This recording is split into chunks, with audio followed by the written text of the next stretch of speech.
Hello dear students. तो आज हमारी पहली क्लास है केमिकल काइनेटिक्स की। तो आई होप आप सब ने 11th एंड 12th की बुक्स उठा के ज़रूर देखा होगा कि what you have learn so far in chemical kinetics. इस वर्ड के अंदर दो चीज़ें हैं। First thing is chemical, another thing is kinetics. So what do you understand by chemical? We are talking about chemical reactions, and the second thing is kinetics.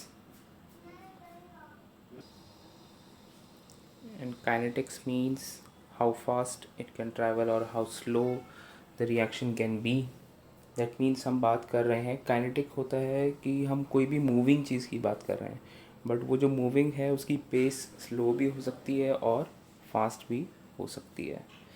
So the study of chemical reactions and their rates, कि वो कितनी speed से जा रहे हैं, that is all about chemical kinetics. So अगर मैं general term में बात करूँ, so it is that branch of physical chemistry which deals with the study of rate of reactions and the factors which govern these rates, right? अब यहाँ पे दो चीज़ें हमारी फॉलो हो रही हैं.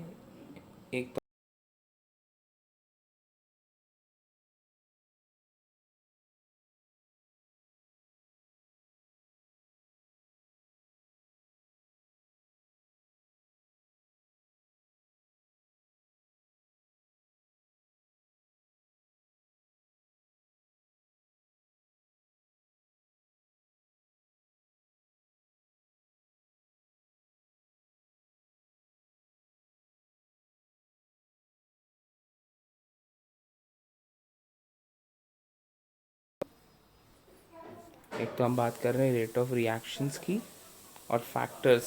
देर are multiple factors which govern these rates and the mechanisms followed in this such reactions. तो रेट ऑफ रिएक्शन की बात करें, आपने अपने घर के आसपास देखा ही होगा, घर में कई बार हमारे कूलर रखा होता है, वो रस्ट कर रहा होता है, ठीक है. बट जो रस्टिंग की प्रोसेस है वो आपको एक दिन में नज़र नहीं आती, over a period of time, ठीक है. डिपेंड करता है कि ड्यूरेशन पे और इन्वायरमेंटल कंडीशन पे. इन्वायरमेंटल कंडीशन में such as moisture, presence of sunlight, ठीक है. कई बार प्लास्टिक के ऐसे बर्तन होते हैं, वो अगर छत पे आप धूप में छोड़ देते हैं तो बहुत जल्दी क्रैकिंग उसमें स्टार्ट हो जाती है.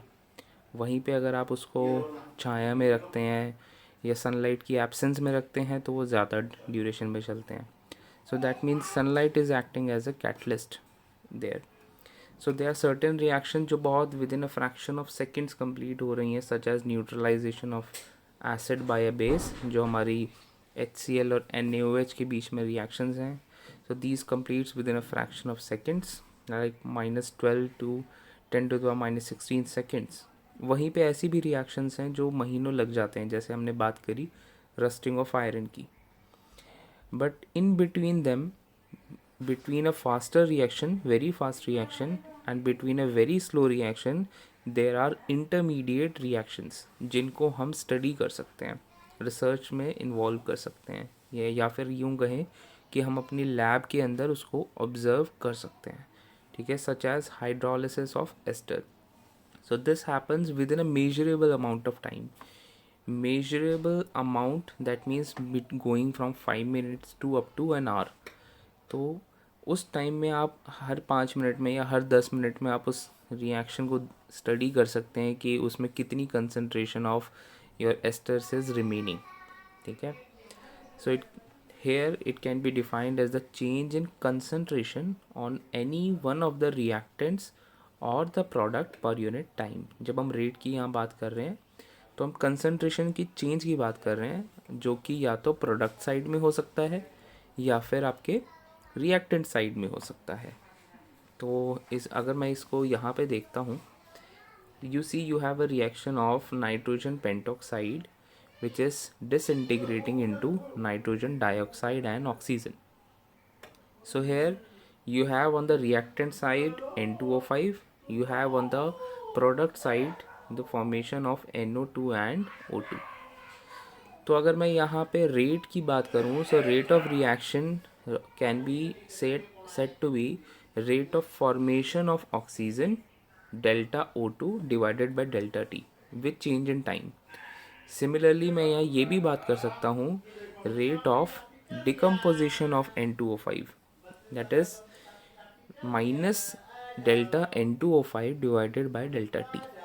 तो मैं रेट ऑफ फॉर्मेशन की भी बात कर सकता हूँ और रेट ऑफ डिकम्पोजिशन की भी बात कर सकता हूँ, ठीक है।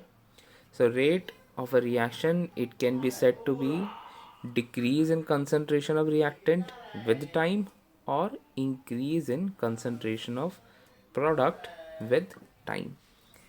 ऐसा नहीं है कि कोई भी आपको इक्वेशन दी जा सकती है और ये पूछा जा सकता है कि इस पर्टिकुलर इक्वेशन में आप रेट ऑफ रिएक्शन किसको कहेंगे।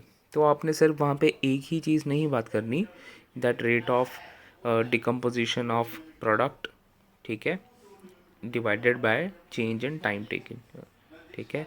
आपने सारे फैक्टर्स बताने हैं जो भी उसमें प्रोडक्ट साइड में है, जो भी आपके रिएक्टेंट साइड में है। सो हेयर अगर हम वापस दोबारा उसी एग्जांपल को लेते हैं, अब यहाँ पे हम स्टोइकियोमेट्रिक कोफिशिएंट की बात करते हैं। So you have 2 moles of N2O5 which is required to produce 4 mole of NO2, ठीक है। 2 मोल मेरे N2O5 यूज़ हुए, वो मुझे 4 मोल ऑफ NO2 दे रहे हैं और 1 mole of O2 oxygen provide करा रहे हैं। सो रेट ऑफ रिएक्शन अगर मैं इस इक्वेशन में देखता हूँ तो मैं तीनों चीज़ें कह सकता हूँ। Rate of formation of oxygen divided by change in time mine which is equal to, ये सारे बराबर हैं, which is equal to -1/2 delta N2O5 by delta t. अब यहाँ पे देखें ये 1/2 ये जो किया है that is related to this stoichiometric coefficient.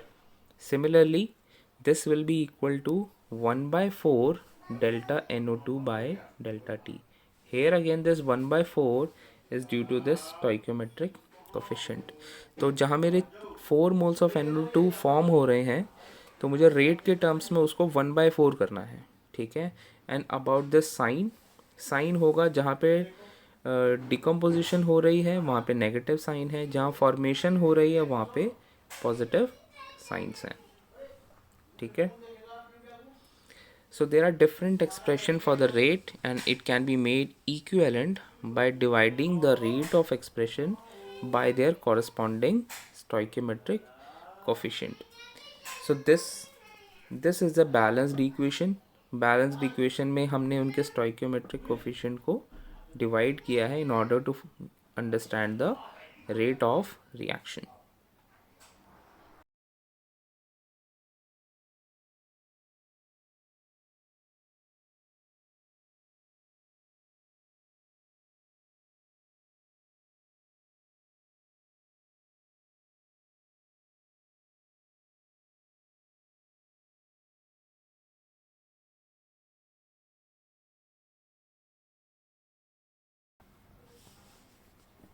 तो अभी तक जो हमने बात करी that is in general terms. तो रेट ऑफ रिएक्शन को डिफरेंट वेज से भी कहा जा सकता है। For example this here we have talked about instantaneous rate of reaction. So for example consider a reaction in which two reactants A and B which is combining giving the product C and D. So it is defined as the change in concentration on any one of the reactants or products per unit time at that particular instant of time. तो जब भी आपसे पूछा जाए what is an instantaneous rate of reaction, ठीक है। सो instantaneous means कि उस पर्टिकुलर इंस्टेंट पे बात कही जा रही है, दैट मीन्स आफ्टर 5 मिनट्स या आफ्टर 10 मिनट्स और after 20 minutes instantaneous rate of reaction क्या है। अब अगर मैं इस ग्राफ पे देखूँ तो दैट मीन्स इनिशियली यहाँ पे हम नोट डाउन करने की कोशिश कर रहे हैं at time t=0 what will be the instantaneous rate of reaction. तो वो निकालने के लिए हम क्या करते हैं, वहाँ से एक टेंजेंट लाइन ड्रॉ करते हैं, ठीक है, and we divide delta x by delta T. तो delta X is what, the change in concentration. मेरे पास एक ये वैल्यू है, एक ये वैल्यू है। सिमिलरली डेल्टा टाइम मीन्स मेरे पास एक इनिशियल वैल्यू है, ठीक है, एक यहाँ पे फाइनल वैल्यू है, ठीक है। सो इन दोनों के डिफरेंस को मैं डिवाइड कर देता हूँ, that will give me my instantaneous rate of reaction. So this can be determined in terms of mole per liter per second. Delta x जो चेंज इन कंसनट्रेशन है उसकी यूनिट क्या होती है, मोल पर लीटर, ठीक है. डेल्टा टी सेकेंड क्योंकि नीचे है तो ऊपर जाके क्या हो जाएगा, second inverse. So this is the unit of instantaneous rate of reaction. वहीं अगर मुझे कहा जाए कि एट 600 सेकेंड, ठीक है, at time equal to 600 second what will be the instantaneous rate of reaction. तो अगेन मैं सेम एक टेंजेंट ड्रॉ करूँगा, ठीक है. I will choose two values, this is the delta x values, ठीक है. Similarly this will be the delta t values, ठीक है. So delta x by delta t that will be the instantaneous rate of reaction. ये थी मेरी बात. ये declining है, ये कर्व आप देखेंगे तो ये डिक्लाइनिंग है, going downward. That means we are talking about the decrease in concentration of A and B. Similarly ये जो delta x by delta T है, this can be applied for the product. In that case the graph will be like this towards the upper side, and similarly we can draw a tangent, we can draw two lines, ठीक है, and calculate the delta x and delta t. So that is the instantaneous rate of reaction. So we will discuss about the factors which influences these rate of reaction. मैं चाहूँगा कि अभी तक जो आपने पढ़ा है about the rate of reaction you understand it clearly, ठीक है. और जो फैक्टर्स हैं कि कौन कौन से फैक्टर्स हैं इनके बारे में सोचें कि क्या कौन कौन से, लाइक फॉर एग्जांपल टेम्परेचर क्या रोल प्ले करता है, उसको आप डेली लाइफ में कैसे देखते हैं कि मैं कोई घर पे कोई ऐसी चीज़ जहाँ पे टेम्परेचर का रोल है किसी चीज़ को फास्टर करने के लिए, ठीक है, या फिर ह्यूमिडिटी का रोल है अगर आपको लगता है. जैसे रस्टिंग ऑफ आयरन की बात करी तो ड्राई टेम्परेचर में, ड्राई वेदर के अंदर रस्टिंग ऑफ आयरन स्लो होता है, ठीक है. ह्यूमिडिटी के अंदर रस्टिंग ऑफ आयरन फास्ट हो जाता है. तो ऐसा क्यों होता है, ठीक है, इसके बारे में थोड़ा सोचें. और अब जो गूगल क्लासरूम है वहाँ पे अपने थॉट्स को पोस्ट ज़रूर करें कि मुझे ये लगता है कि ये फैक्टर्स हो सकते हैं, ठीक है. So thank you so much. This is all for today and all the best. आप अपनी लर्निंग ज़रूर रखें घर पे. और कुछ मटेरियल की अगर आपको रिक्वायरमेंट हो कुछ स्टडी मटेरियल के लिए तो आप गूगल क्लासरूम में पोस्ट करें. We will surely post you something soon. Thank you.